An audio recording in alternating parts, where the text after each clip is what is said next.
నమస్కారం. ఈరోజు మేము చాలా సందర్భాల్లో చెప్పినాం, చేసే పని సిన్సియర్గా ఉండాలని చెప్పి. కాంగ్రెస్ పార్టీ మొదటి నుంచి ఒక రాంగ్ ట్రాక్లోనే ట్రావెల్ చేస్తున్నది. ప్రచార యావ తప్ప చిత్తశుద్ధిగా దీన్ని అమలు చేయాలన్న ఆలోచన కొద్ది చేయలేదు. పార్లమెంట్ ఎన్నికల ముందు హడావుడిగా బిల్లు పాస్ చేసినారు, బడ్జెట్ రిలీజ్ చేసినారు, 6 నెలలు సైలెంట్గా ఉన్నారు. మళ్ళీ అక్టోబర్ తర్వాత మళ్ళీ కొంత మొదలుపెట్టినారు, మొట్టికాయలు వేస్తే మళ్ళీ డెడికేటెడ్ కమిషన్ ఇచ్చినారు. ఇది చేసింది ఏది రైట్ ట్రాక్ లేదు, ఇవాటి వరకు ఒక్కటి కూడా రైట్ ట్రాక్లో చేయలేదు.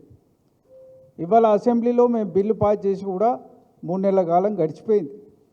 ఈ 3 నెలల్లో ఒక్కరోజు కూడా ఢిల్లీకి వెళ్ళి రిప్రజెంట్ చేసింది లేదు. బిల్లు గవర్నర్ దగ్గర పోకముందే ఢిల్లీలో ధర్నా చేసి వచ్చిండు ముఖ్యమంత్రి గారును కొంతమంది పోయి. మరి ధర్నా మీద ఉన్న శ్రద్ధ దాన్ని ఆమోదింపజేయడంలో లేదు.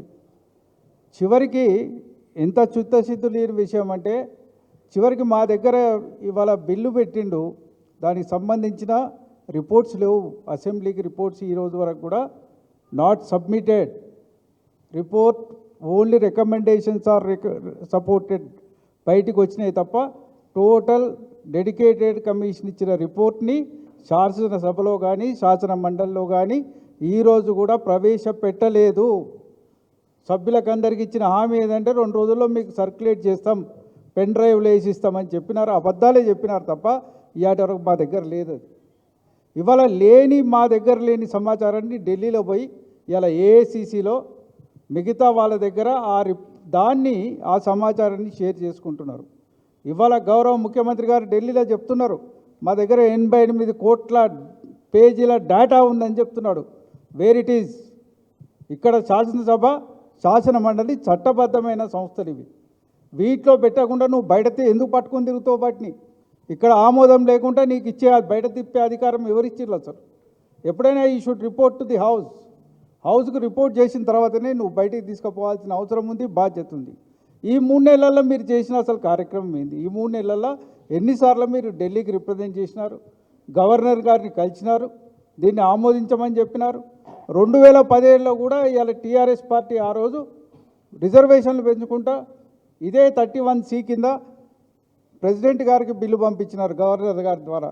అది మొన్న దాన్ని విత్డ్రా చేసి ఈ బిల్లు పెట్టిండ్రు. మొన్న పెట్టిన బిల్లు పెట్టే ముందు ఆ బిల్లును విత్డ్రా చేసి కూడా మేము తీర్మానం చేసినాం సభలో. మరి దాని పరిస్థితే 2017లో పంపితే ఎప్పటిదాకా కాలేదనేది మీకు తెలుసు. నువ్వే విత్డ్రా చేసినావు మొన్న.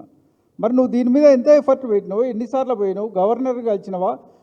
ప్రెసిడెంట్ ఆఫ్ ఇండియాని ఏ కరెస్పాండెన్స్ చేసినావు? ఆ వాస్తవాలు బయట పెట్టకుండా నువ్వు మళ్ళీ రోజుకు కొత్త ప్రోగ్రాం పెడతావు ఎందుకు? ఇలా ఢిల్లీకి పోతే కూడా ఢిల్లీలో 3 రోజుల ప్రోగ్రాం ఏంటిది? మొదటి రోజు పార్టీ అధ్యక్షులకు రిప్రజెంటేషన్, 2 రోజు ధర్నా, 3వ రోజు అందరినీ కలుస్తాడట ఆయన.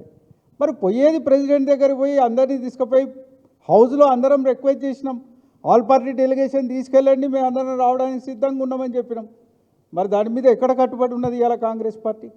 ఇవాళ ఇప్పటికీ ప్రచార యావ తప్ప బీసీలకు ఏదైనా చేయాలనే చిత్తశుద్ధి లేని అంశం ప్రస్ఫుటంగా ఇవాళ కళ్ళకు కొట్టొచ్చినట్టు కనబడుతుంది. ఇవాళ 1951లో స్వతంత్రం వచ్చిన తర్వాత కులగణన చేయకపోవడానికి కాంగ్రెస్ పార్టీ కారణం. ఆ రోజు కులగణన చేయాలని ఫైల్ సర్క్యులేట్ అయితే కొట్టేసింది కాంగ్రెస్ పార్టీ. కొట్టేసి కాకా కాలేల్కర్ కమిషన్ వేసింది.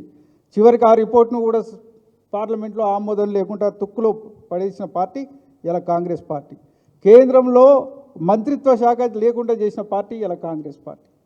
అందుకే రాహుల్ గాంధీ మొన్న ఓపెన్గా ఒప్పుకున్నాడు, మేము తప్పులు చేసినాం. ఇంకా చాలా చేసినాం, మీరు ఇంకా రియలైజ్ కావాల్సింది చాలా ఉంది.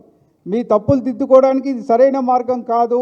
ఇప్పటికైనా ప్రజాబాహుల్యంలోకి మీరు స్పష్టంగా 42% రిజర్వేషన్స్ ఎట్లా ఇస్తారో చెప్పాల్సిన అవసరం ఉంది.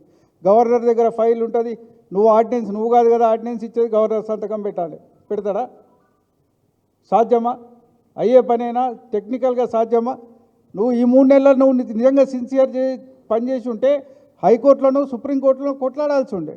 లేదంటే ఫస్ట్ తీర్మానం పెట్టిన రోజే 9th షెడ్యూల్ అని తీర్మానం పెట్టాల్సి ఉండే. అప్పుడు పార్లమెంట్ మెంబర్ల మీద కూడా ఒత్తిడి పెరిగేది. అలా అడిగే హక్కు కూడా లేకుండా చేసినావు. 31C కింద మాత్రమే గవర్నర్ గారితో రాష్ట్రపతి ఆమోదంతో ఈ ఫైల్ అనుమతి అడిగినావు. అది ఉన్న చట్టాలకు ప్రొటెక్షన్. అది అంతే తప్ప నువ్వు వేరే అడగలేదు. అది చట్టమే అవకాశం లేనప్పుడు ప్రొటెక్షన్ వచ్చే అవకాశం అంతకంటే లేదు. మరి ఇటువంటి తప్పుడు పద్ధతులలో ఇప్పటికైనా మార్చుకొని అవసరమైతే హౌస్ని మళ్ళీ ఒకసారి పిలవండి, మళ్ళీ అన్ని పక్షాల యొక్క అభిప్రాయాలు తీసుకోండి.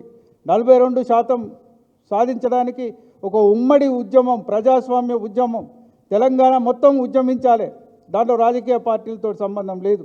42% ఖచ్చితంగా ప్రజలకు చేరేదాకా తెలంగాణ నిద్రపోదని చెప్పాల్సిన అవసరం ఉంది. ఎట్లయితే అన్న చెప్పినట్టు జయలలిత గారు ఎట్లయితే ఢిల్లీలో పోయి కూర్చున్నదో మీరు ఢిల్లీలో ఉండండి, ఢిల్లీలో 8వ తారీఖు తర్వాత ఉండండి, ప్రజలకు పిలుపునివ్వండి.